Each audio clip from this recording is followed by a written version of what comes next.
hupita katika anga la Ujerumani. Ottawa.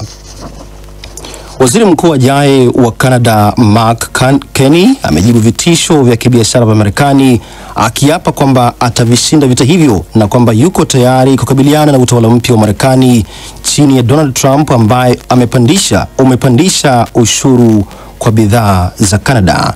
Carney amesema hayo mara tu baada ya kutangazwa mshindi kwa 85.9% ya kura zilizopigwa kwenye uchaguzi wa uongozi wa chama cha Liberali ambacho kinaitawala nchi hiyo. Wamarekani wanataka rasilimali zetu, maji yetu, ardhi yetu na hata nchi yetu, na kama wangefaulu wangeharibu mfumo wetu wa maisha. Huko Marekani huduma za afya ni biashara kubwa, lakini hapa kwetu hiyo ni haki ya msingi kwa kila mtu. Marekani sio Canada na haitawezekana kwa namna yoyote ile Canada kuwa sehemu ya Marekani.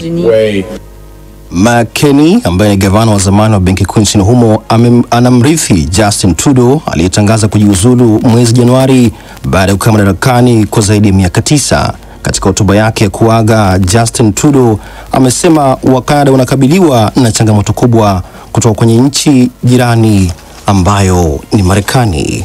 Unaendelea kusikiliza habari za ulimwengu kutoka DW mjini Bonn. Seoul. Jeshi la Korea Kusini limesema Korea Kaskazini hii leo imerusha makombora ambayo aina yake haikuweza kutambulika. Hayo yametokea wakati ambapo Korea Kusini na Marekani zimeanza luteka kubwa ya kijeshi ya kila mwaka inayojulikana kama Freedom Shield.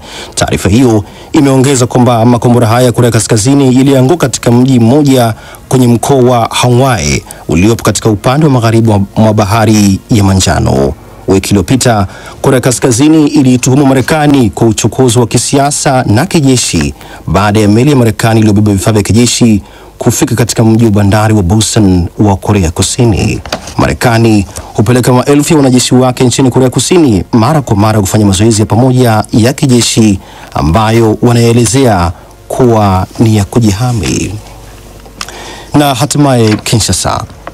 Serikali ya Jamhuri ya Kidemokrasia ya Kongo imekatiza kwa muda mauzo ya madini ya cobalt wakati ambapo bei ya madini hayo ikiwa imeporomoka mno. Serikali ya Kongo imesema hatua hiyo itadumu kwa kipindi cha miezi 4 ambapo hakutakuwa na mauzo ya madini hayo muhimu yanayotumika kutengeneza betri za magari.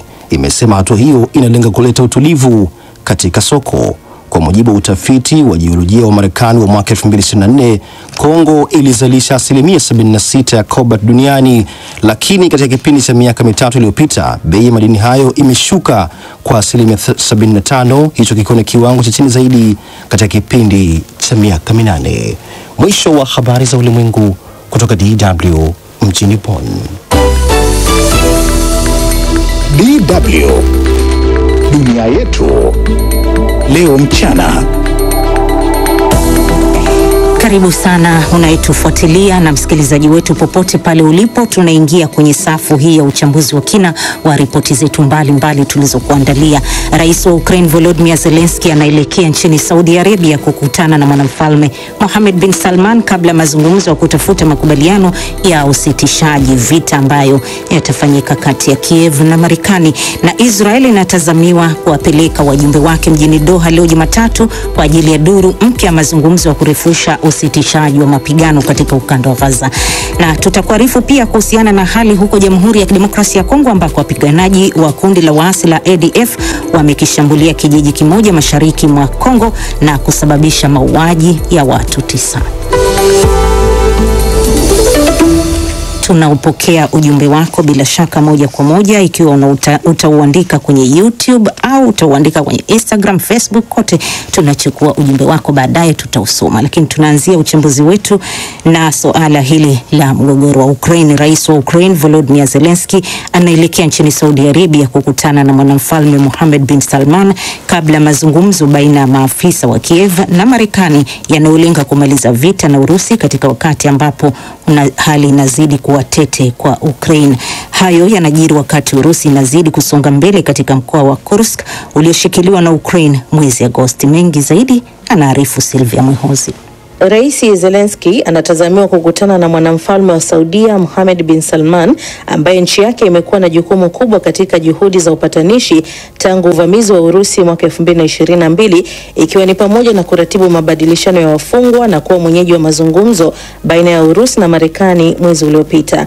Mazungumzo ya kesho Jumanne kati ya maafisa wa Marekani na Ukraine yanatarajiwa kuangazia makubaliano ya nchi mbili ya madini na jinsi ya kumaliza vita.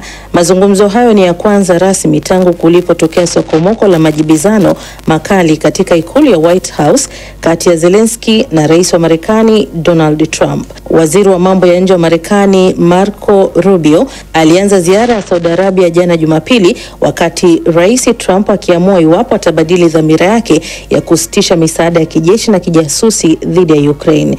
Katika mazungumzo ya siku 3 mjini Jeddah, Rubio atajadili namna ya kuendeleza dhamira ya Rais Trump ya kumaliza vita vya Urusi nchini Ukraine. Mazungumzo ya Jeddah yatamshirikisha Rubio na mshauri wa usalama wa kitaifa wa Trump, mshauri wa usalama wa Zelensky na mawaziri wa mambo ya nje na ulinzi.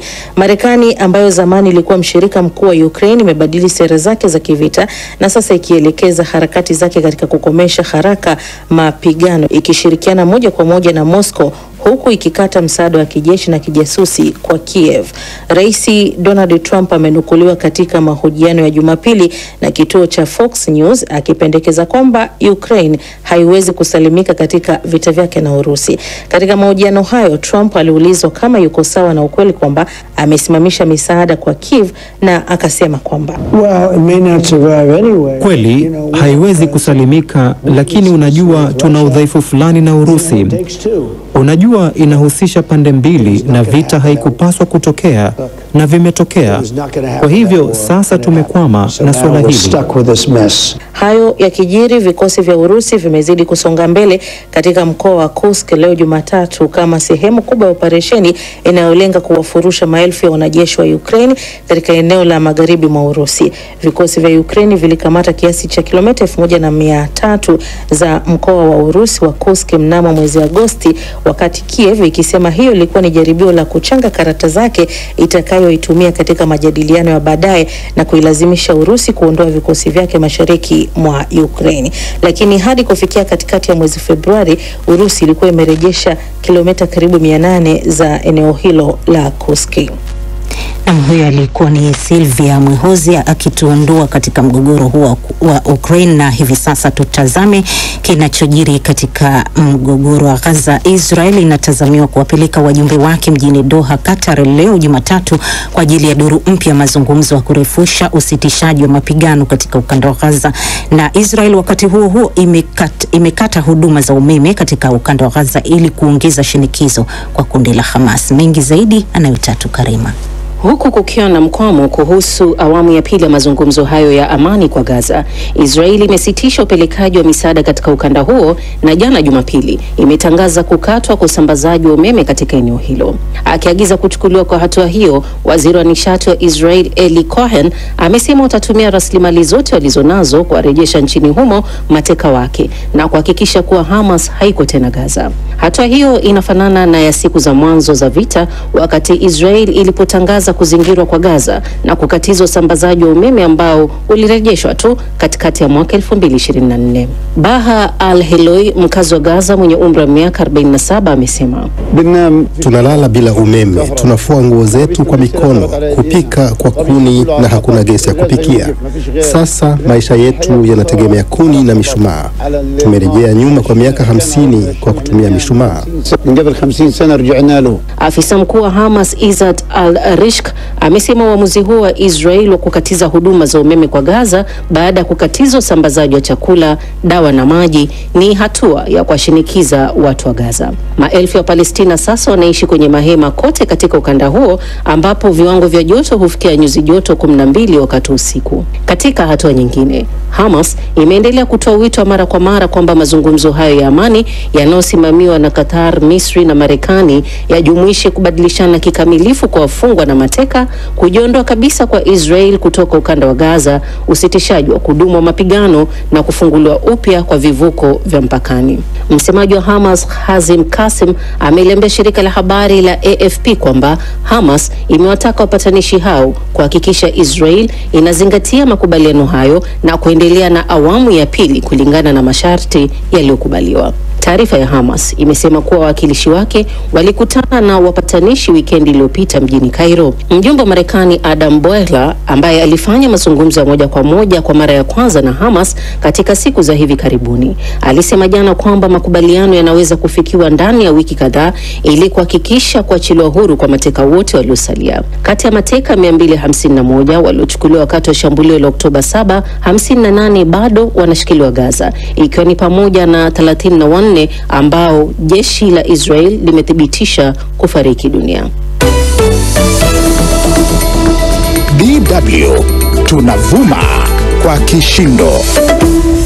Ni saa 7 na dakika 13 kwa saa za huko Afrika Mashariki. Bado unasikiliza unafuatilia uchambuzi wa ripoti zetu duniani mchana huu kutoka maeneo mbalimbali ya dunia, Afrika, Ulaya pamoja na Mashariki ya Kati na kwingineko. Tunakupeleka hivi sasa barani Afrika ambako wapiganaji wa kundi la waasi la ADF lenye mafungamano na kundi la kigaidi linalojiita Dola la Kiislamu IS wamekishambulia kijiji kimoja mashariki mwa Kongo na kusababisha mauaji ya watu 9 huku wengine wengi wakijeruhiwa. Kando na hayo, waasi wa M23 wameendelea kuzishambulia hospitali na miundombinu mingine katika vita vyake inavyoviendeleza na wanajeshi wa serikali ya Kongo. Amina Abubakar ana mkusanyiko wa taarifa zaidi. Siku ya Jumamosi, kundi la ADF lilikishambulia kijiji cha Ngohi Vuyinga katika eneo la Lubero, jimbo la Kivu Kaskazini. Watu 9 waliuawa na wengine wengi walipoteza makazi yao baada ya nyumba zao kuchomwa moto, hii ikiwa ni kulingana na Samuel Kageni, mmoja wa viongozi wa mashirika ya kiraia katika kijiji hicho. Kageni alisema ADF iliwashambulia wakazi hao kwa mapanga na marungu wakati walipokuwa mashambani mwao, huku akisisitiza kuwa idadi ya waliouawa huenda ikapanda kufuatia watu wengi kutojulikana walipo. Eneo la mashariki mwa Kongo linapitia miongo kadhaa ya ghasia za makundi yenye silaha. Zaidi ya vikundi 120 vinapigania ushawishi, ardhi na rasilimali muhimu za madini. Miongoni mwa makundi hayo ni M23 wanaungwa mkono na Rwanda, ambao hivi karibuni waliiteka miji miwili ya Goma na Bukavu. Ghasia nchini humo zimesababisha karibu watu milioni 7 kuyakimbia makazi yao na kuifanya hali hiyo kuwa moja ya migogoro mibaya ya kibinadamu kuwahi kushuhudiwa.